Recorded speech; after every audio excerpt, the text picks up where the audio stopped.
राधे राधे भक्तों, अभी से कुछ दिन पहले गणेश चतुर्थी का उत्सव बड़े धूमधाम से मनाया गया। लगभग सारे भारतवर्ष में यह उत्सव मनाया जाता है और 10 दिन के बाद अनंत चतुर्दशी को गणेश जी की मूर्ति का विसर्जन भी बड़ी धूमधाम से किया गया। इसी संदर्भ में कुछ भक्तों ने, कुछ व्यूअर्स ने प्रश्न किया है कि क्या उत्तर भारत में हमें गणेश जी का विसर्जन करना चाहिए या नहीं करना चाहिए। आज की इस वीडियो में हम आपको गणेश चतुर्थी और गणेश विसर्जन के साथ जुड़ी हुई सभी महत्वपूर्ण जानकारी इस वीडियो में देंगे। इस वीडियो को बड़े ही ध्यान से शुरू से लेकर अंत तक देखें, ये मेरा आग्रह है, ताकि आपके सभी संशय दूर हो सकें। भक्तों, गणेश चतुर्थी का उत्सव जो है ये महाभारत से जुड़ा हुआ है।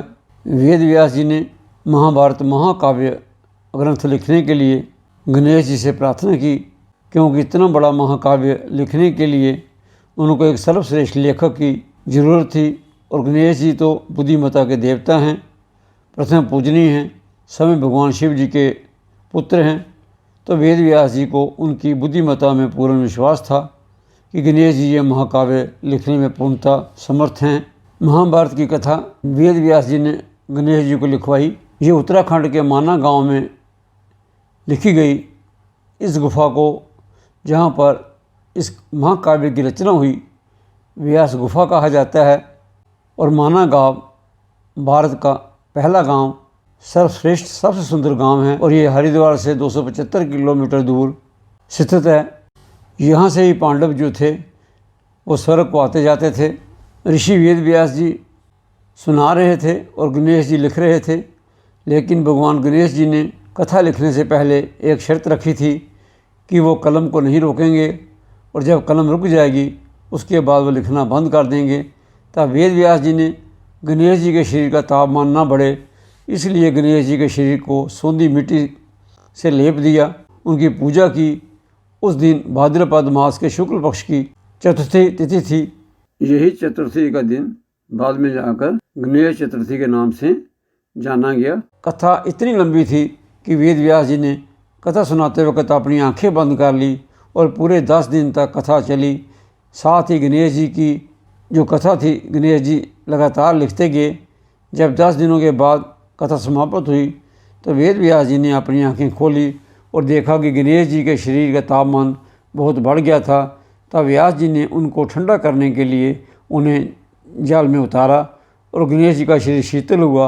जिस दिन महाभारत लिखने का काम समाप्त हुआ उस दिन अनंत चतुर्दशी थी।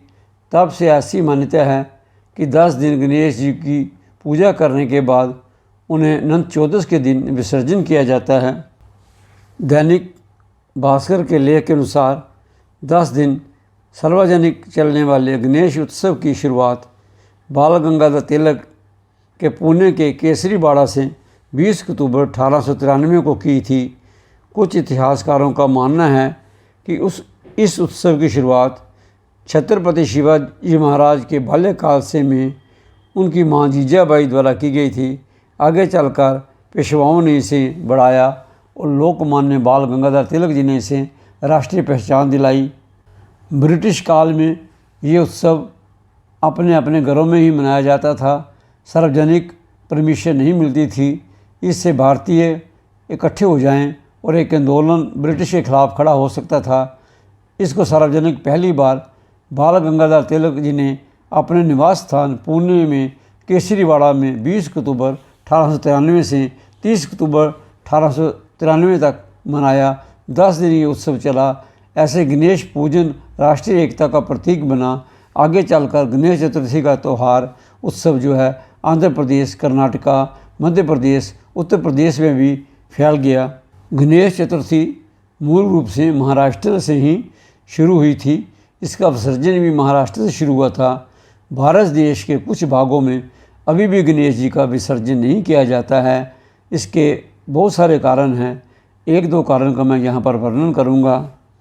वैसे तो गणेश जी भगवान हैं, सर्वव्यापक हैं, कण कण में व्यापक हैं, परंतु मूल रूप से ऐसी मान्यता है कि गणेश जी उत्तर भारत से बिलोंग करते हैं, इसलिए गणेश जी की मूर्ति का मुंह उत्तर की ओर ही रखा जाता है। ऐसी मान्यता है इस दिशा में भगवान शिव जो गणेश जी के पिता हैं वह रहते हैं। गणेश जी का मूर्ति का मुंह कभी भूल कर भी दक्षिण दिशा में न रखें। दूसरा बड़ा सत्य ये भी है, उत्तर भारत में दीपावली का त्यौहार बड़े ही धूमधाम से मनाया जाता है। इस दिन माता लक्ष्मी के साथ गणेश जी की भी पूजा की जाती है, ऐसा शास्त्रों का विधान है। यही कारण है कि ये गणेश जी का विसर्जन यहाँ पर नहीं किया जाता है। ऐसी भक्तों की आस्था है कि गणेश जी उत्तर भारत के ही हैं, इसलिए इनको विदा करना नहीं चाहिए, ऐसी उनकी मान्यता है। ऐसी भी मान्यता है कि उत्तर भारत में गणेश जी का जन्म स्थान है, इसलिए उत्तर भारत के कुछ वर्षों पहले तक विसर्जन उत्तर भारत में नहीं होता था।